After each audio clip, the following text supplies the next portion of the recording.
Chapter 352, Breakfast. Another statement about only worshipping the moon and not the goddess. Klein couldn't help but have a look of contemplation. The last time he heard about such matters was when he was learning about the life school of thought. He never expected that the shaman king, who had lived his entire life in the southern continent, would also have a similar point of view. In the Pale Era, at the end of the Fourth Epoch, the Berserk Sea became a veritable reality.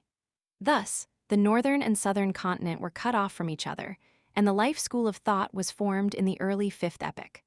Obviously, it was impossible for the life school of thought to extend itself to the southern continent before Roselle sent his men to find a safe sea route. Shaman King Klarman was a historical figure who was active in an era more than 1,000 years before the northern continent's invasion. In other words, the two Beyonder factions, which were in different continents, had no way of communicating with each other and had chosen to worship the moon itself and ignore the Evernight goddess at almost the same period of time. Such a coincidence inadvertently made one consider why. Could it be that the birth of a new god had taken away a portion of the authority related to the moon? But as a deity, he shouldn't be so obscure and unknown. In other words, although the goddess had snatched the authority of the moon, the followers of the primordial moon god had survived. They had been passed down from the Fourth Epoch or even the Third Epoch. Even after the separation of the northern continent and southern continent, they blossomed into two groups, one helmed by the shaman king, the other by the life school of thought. Klein made a rough guess, but he was troubled by the lack of clues to narrow the scope. He gave up thinking about it for the time being and quickly skimmed through the rest of the contents of the Book of Secrets.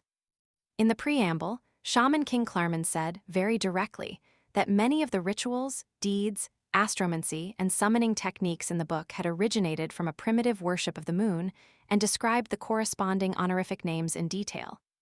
The one and only red moon, the symbol of life and beauty, the mother of all spiritual forces. There's actually an honorific name. However, it lacks the more popular descriptions like those of the Evernight goddess or Earth Mother. If there really is such a hidden god, his followers would inevitably develop a simpler title to address him that's more suitable for praise than the worship of the primordial moon. Klein sensed something amiss as he began to analyze it with his own knowledge on mysticism.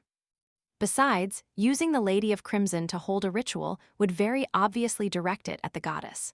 But using an honorific name which is very similar but more detailed would circumvent the goddess, pointing it to the source of their power, the primordial moon. I wonder what arcane existence it is. Klein thought with wonder and alarm. Due to his lack of time, he skimmed through the details and found that, as Shaman King Klarman had said so himself, many of the deeds and rituals were directed at the moon. For Klein, it wasn't a cause for concern. He didn't plan on copying them wholesale and end up provoking the primordial moon, which he had no idea about. What he wanted to learn was the overall structure, design, and details of the deeds and rituals. Only by mastering the underlying rules could he come up with his own secret deeds, rituals, astromancy, and summoning techniques that pointed to the King of Yellow and Black. Perhaps in the far future, I'll have my own mysticism system. Klein removed the spirit pendulum from his wrist and finally confirmed the authenticity of the Book of Secrets. After receiving a clear answer, he was in no hurry to use the werewolf's Beyonder characteristic to divine a formula. After all, he wasn't able to sell it, and for the same reason, he decided to delay the research of the biological poison bottle for a while. He quickly returned to the real world and drew the curtains. He saw the sun, which wasn't capable of illuminating the land. It was hidden behind the clouds and fog, looking somewhat pale. Achoo! Suddenly, Klein covered his nose and mouth, and he sneezed. Only then did he realize that his head was aching and burning. He felt lightheaded and had seemingly caught a cold. I actually fell ill as a sequence 7 Beyonder. Klein pulled out a piece of paper and sniffed. He carefully thought back for a moment and quickly understood the reason.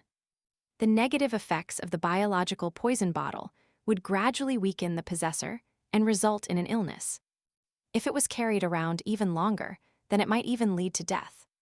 And this effect couldn't be eliminated with the use of spirituality seals. Last night, Klein's spirituality was almost nearly emptied after the battle. While his body was still weak from the poison, he still carried the biological poison bottle with him and hid in Lever Cathedral for half an hour. Adding the time spent on his return to Minsk Street, and he had embarrassingly fallen ill. Thankfully, it's not serious. It doesn't affect anything. Klein sneezed again as he prepared to soak himself in a hot bath. After washing his face and rinsing his mouth, he specially fried an egg to reward himself. The fragrance was truly tantalizing.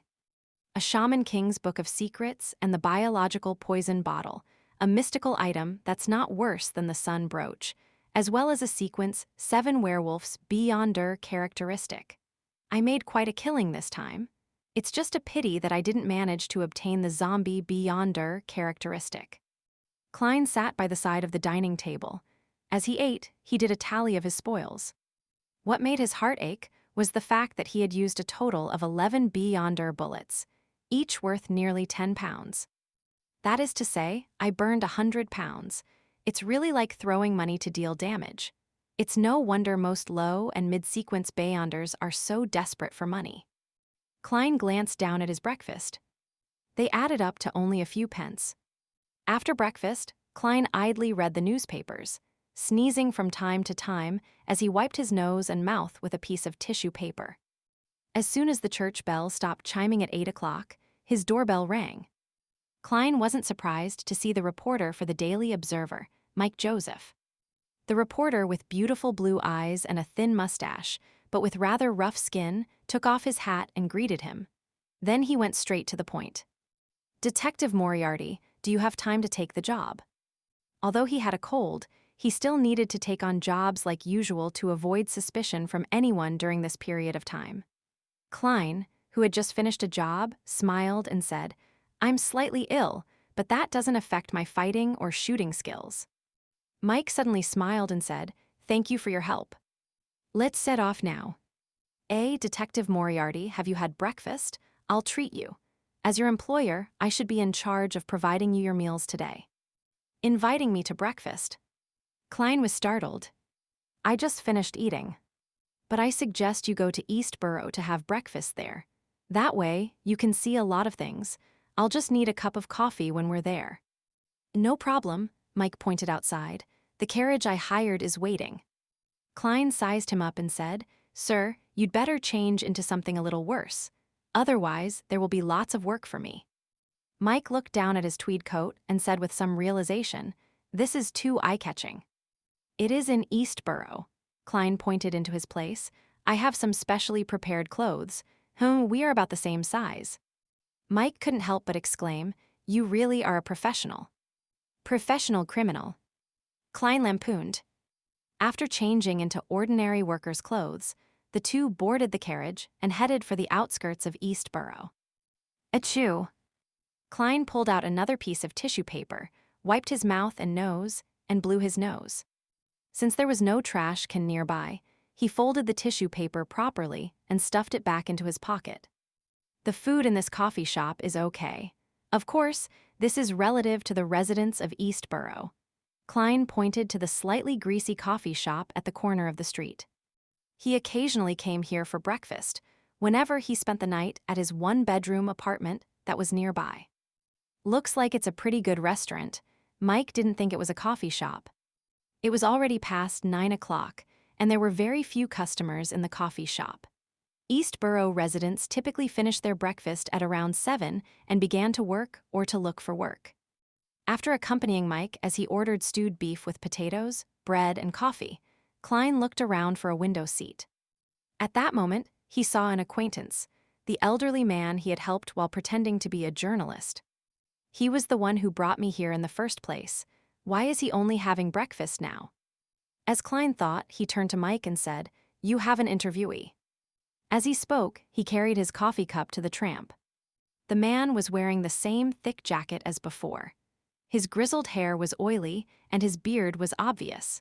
However, he no longer looked tired, and his face was no longer as appallingly pale as before. "Good morning, we meet again." Klein sat down across him and greeted him, noticing that his breakfast was black bread with a large cup of cheap tea that was worth a penny. The elderly man raised his head, took a close look, and said in pleasant surprise, "Mr. Reporter, it's you." Klein laughed dryly, pointed at Mike, and said, "This is my colleague. He wants to do a deeper investigation on my previous interview."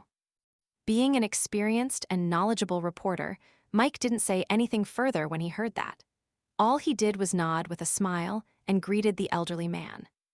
As for the matter of Detective Moriarty pretending to be a reporter, it wasn't like he had only found out about it today. He was the one who had lent him his fake reporter's identification. "So you really are a reporter?" The elderly man blurted out in astonishment. "But that doesn't stop you from being a kind-hearted person." Klein smiled and asked, "How have you been recently?"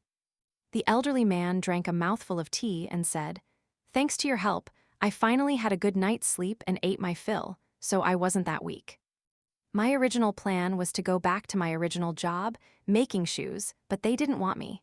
They said my hands shook." He lowered his head and chuckled, skipping that episode. "Later, I went down to the docks and found some work. It was tiring, but at least I made money. I've already rented a spot in someone's house for only 6.50 a week. Of course, I can only sleep there at night. Well, that's how working at the dock is like. I went early today and ate nothing. I raised my hand and shouted my name and the supervisor's name, but I wasn't chosen, so I had to come back here. Fortunately, there's still a chance in the afternoon. Those people in the morning might be busy till late and won't be fighting against us for those jobs." Klein listened quietly, occasionally taking a sip of the bad coffee. As for Mike, he took out a pen and paper and quickly made notes.